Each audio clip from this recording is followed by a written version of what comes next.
Hello, and welcome back to Too Lazy to Read. I'm Nigel, your guide through the bookish wilderness, here to save you the hassle of actually reading those daunting tomes. And I'm Clara, Nigel's trusted co-host, proudly representing all the curious minds who didn't do the reading. We're back with another deep dive, so put the kettle on and brace yourselves. Today we're tackling a heavy hitter of metaphysics and cultural critique, Rene Guénon's The Reign of Quantity and the Signs of the Times. This is not your typical light beach read.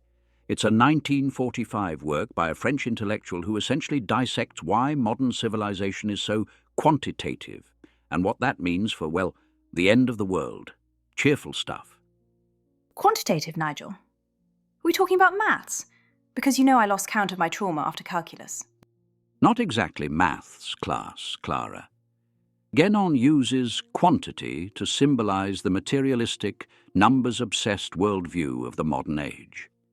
And he contrasts that with quality, which stands for the essences, principles, and spiritual qualities that ancient traditions valued. According to Guénon, our era is basically ruled by quantity, hence the title The Reign of Quantity. Right, so our world is run by numbers and measurements. Bank account balances, Instagram likes, GDPs, you name it. Quality, like actual goodness, beauty, or spiritual depth, takes a back seat. Sounds about right, depressingly. Guénon would agree.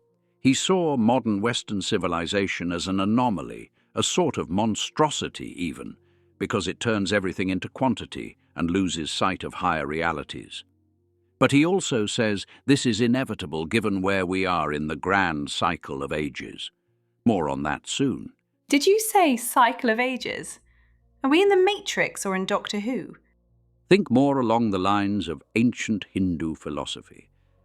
Guénon believed in a cyclical view of time, that history goes through big cycles, the Hindu Manvantara, which includes golden ages descending eventually into dark ages. He identifies the modern world as the tail end of a cycle, basically the Dark Age, Kali Yuga, where quantity dominates. And guess what comes right before a new cycle? All the crazy signs of the times, the breakdowns and weird phenomena that signal the end is nigh. Ooh, signs of the times, like biblical end-of-world signs, fire and brimstone, locusts, One Direction splitting up? Metaphorically, yes. Guénon was deeply rooted in traditional metaphysics, drawing on Hinduism, Buddhism, Christianity, Islam, you name it, and he believed all authentic traditions talk about an end time. Not necessarily the absolute end of all existence, but the end of a world, the end of a cycle of civilization. He even points out that people who think of it as the end of the world are just seeing it from a narrow perspective. After an end comes a new beginning, a new golden age. Once the necessary cosmic reset, he calls it a rectification, has occurred. So he's basically saying, chill out, it's not the end of everything, just the end of our world. I feel so much better now. Don't worry, Clara, we'll sprinkle in some optimism by the end. But first, we have to walk through Guénon's analysis of how we got into this mess.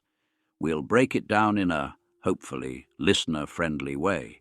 Expect a mix of metaphysical insights and modern analogies, with our usual dry humor to keep you awake. Ready? Ready as I'll ever be. Let's quantify this quality content. At the heart of Guénon's book is a fundamental idea: quality versus quantity. He starts by explaining that quality and quantity are like the two basic poles of existence, a sort of cosmic yin and yang. In traditional terms, they correspond to principles like essence versus substance, or in Hindu philosophy, Purusha, spirit, versus Prakriti, matter.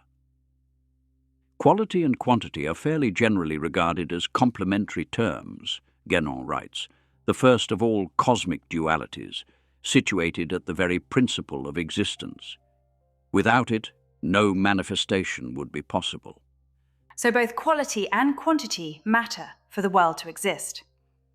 Kind of like you need both an artist and paint to make a painting. Quality is like the idea.